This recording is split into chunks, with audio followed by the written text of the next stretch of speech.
ଧର୍ମ, ସ୍ୱଧର୍ମ ଓ ପରଧର୍ମ। ଗୀତା ଦର୍ଶନକୁ ବିଶଦ ଭାବରେ ବୁଝିବାକୁ ହେଲେ ଗୀତାରେ ପ୍ରୟୋଗ କରାଯାଇଥିବା ପ୍ରତ୍ୟୟ ଓ ସ୍ୱଧର୍ମର ବ୍ୟାଖ୍ୟା କରିବା ଆବଶ୍ୟକ। ହିନ୍ଦୁ ଦର୍ଶନ ମୁଖ୍ୟତଃ ଭିତ୍ତିକ ଦର୍ଶନ।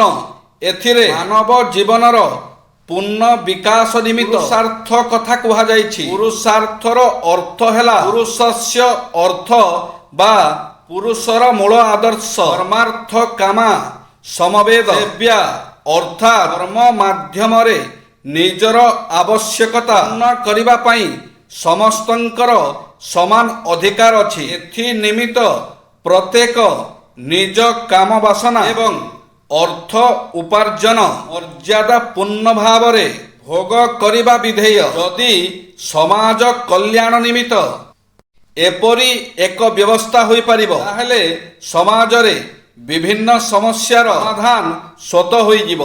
ପୁରୁଷାର୍ଥ ଚାରି ପ୍ରକାରର, ତାହା ହେଲା ଅର୍ଥ, କାମ ଓ ମୋକ୍ଷ। ଧର୍ମ ହେଲା ନୈତିକ ମୂଲ୍ୟ, ଅର୍ଥ ହେଉଛି ଆର୍ଥିକ ମୂଲ୍ୟ, କାମକୁ ମାନସିକ ମୂଲ୍ୟ ଏବଂ ଆଧ୍ୟାତ୍ମିକ ମୂଲ୍ୟ ଭାବରେ ଗ୍ରହଣ କରାଯାଇଛି। ମୋକ୍ଷକୁ ପରମ ପୁରୁଷାର୍ଥ କୁହାଯାଇଛି। ଏହି ଚାରିଗୋଟି ପୁରୁଷାର୍ଥ ମଧ୍ୟରୁ ମୋକ୍ଷକୁ ସାଧ୍ୟ ଏବଂ ଅନ୍ୟ ତିନି ଗୋଟି ପୁରୁଷାର୍ଥକୁ ଅବହେଳା କରି ଅନ୍ୟ ପୁରୁଷାର୍ଥକୁ ପ୍ରାଧାନ୍ୟ ଦେଲେ ତାହା ଆମ ଆଧ୍ୟାତ୍ମିକ ପ୍ରଗତିରେ ବ୍ୟାଘାତ ସୃଷ୍ଟି କରିବ।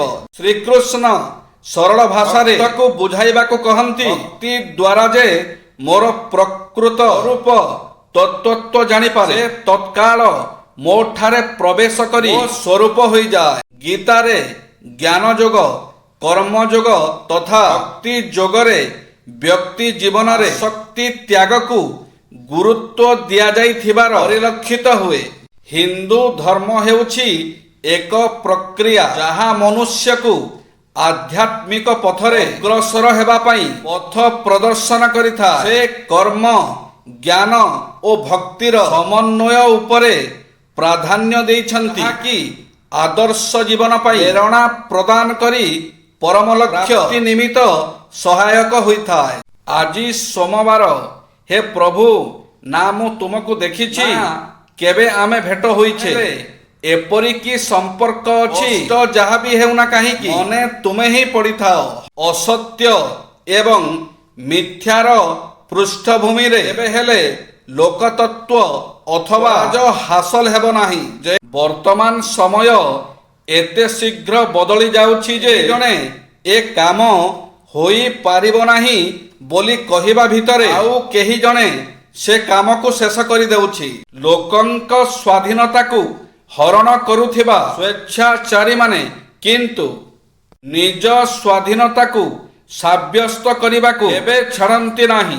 ଜଣେ ମଣିଷ ତାର ମୁଣ୍ଡ ଓ ହାତ ଥିବାରୁ ନୁହେଁ, ସେଗୁଡ଼ିକୁ କାର୍ଯ୍ୟରେ ଲଗାଇବା ଯୋଗୁଁ ହିଁ ରୋଜଗାର କରେ। ଯଦି ଆପଣ କଷ୍ଟ ଭୋଗୁଛନ୍ତି, ଈଶ୍ୱରଙ୍କୁ ଧନ୍ୟବାଦ ଦିଅନ୍ତୁ, କାରଣ ଏଥିରୁ ପ୍ରମାଣିତ ହେଉଛି ଯେ ଆପଣ ଜୀବିତ। ଯେମିତି ଲୁଣକୁ ଗୋଟିଏ ସୁନା ତାଟିଆରେ ରଖିଲେ ମଧ୍ୟ ତାର ସ୍ୱାଦ ବଦଳେ ନାହିଁ, ଠିକ୍ ସେମିତି ସ୍ୱାର୍ଥପର ଲୋକଙ୍କର ଯେତେ ବି ଉପକାର କରନ୍ତୁ, ତାଙ୍କର ସ୍ୱାର୍ଥ ସ୍ୱଭାବ କେବେ ବି ବଦଳିବ ନାହିଁ। ଯେଉଁ ଲୋକ କାନ୍ଦି କାନ୍ଦି ରାଗରେ ସବୁ କିଛି କହିଦିଏ, ସେ ହିଁ ପ୍ରକୃତ ସତ ଅଟେ। କାରଣ ରାଗ ଏବଂ କାନ୍ଦିବା ମଣିଷକୁ ସତ କହିବା ପାଇଁ ମଜବୁର କରିଦେଇଥାଏ। ଝିଅମାନଙ୍କର 5ଟା ସବୁଠୁ ମିଛ କଥା। ତମେ ହିଁ ଆରମ୍ଭ, ତମେ ହିଁ ଶେଷ ମୋର। ସେ ପୁଅଟା କାଲି ମୋର ବେଷ୍ଟ ଫ୍ରେଣ୍ଡ ଥିଲା। ମୁଁ ତମ ବ୍ୟତୀତ ଅନ୍ୟ କାହା ସହିତ କଥା ହେଇନି। ତମ ରାଣ ସତ କହୁଛି, ମୁଁ ତମ ବିନା ବଞ୍ଚି ପାରିବିନି। ଯେଉଁ ଦୀପ ଶିଖାକୁ ଆମେ ଲିଭିଯିବାରୁ ପବନ ଠାରୁ ବଞ୍ଚେଇ ଥାଉ, ବେଳେ ବେଳେ ସେହି ଦୀପ ଶିଖା ହିଁ ହାତକୁ ଜଳେଇ ଦେଇଥାଏ। ଠିକ୍ ସେହିପରି ଯାହାକୁ ଅତି ଆପଣାର ଭାବିଥାଉ, ସେହି ମଣିଷ ହିଁ ଆମକୁ ବହୁତ ଦୁଃଖ ଦେଇଥାଏ। ଅହଙ୍କାରକୁ ନିଜ ଭିତରୁ ବାହାର କରି ହାଲକା ହୁଅନ୍ତୁ, କାରଣ ହାଲୁକା ଜିନିଷ ହିଁ ଉପରକୁ ଉଠିଥାଏ। ଶେଷ ସାଥୀ ଅଟେ ନିଜର ଶରୀର। ଶେଷ ତ୍ୟାଗ ଅଟେ ନିଶ୍ୱାସ। ଶେଷ ସ୍ଥାନ ଅଟେ 3 ହାତ ଜାଗା। ଶେଷ ଖାଦ୍ୟ ଅଟେ ପ୍ରଶ୍ୱାସ। ଶେଷ ଧ୍ୱନି ଅଟେ ରାମ ନାମ ସତ୍ୟ। ଶେଷ ଯାନ ଅଟେ କୋକେଇ। ଶେଷ ଠିକଣାଟା ଶ୍ମଶାନ ଅଟଇ। ଶେଷ ନିଦ୍ରା ଅଟେ ମଶାଣି ଜୁଇ। ଗୁରୁ ନାନକଙ୍କ କିଛି ବାଣୀ। ଈଶ୍ୱରଙ୍କ ନାମରେ ଭକ୍ତି ଜୀବେ ଦୟା। ଜନ୍ମର ସର୍ବଶ୍ରେଷ୍ଠ କାର୍ଯ୍ୟ। ଈଶ୍ୱର ତୁମ୍ଭଙ୍କୁ ରକ୍ତ ମାଂସଧାରୀ ଶରୀର ପ୍ରଦାନ କରିଛନ୍ତି।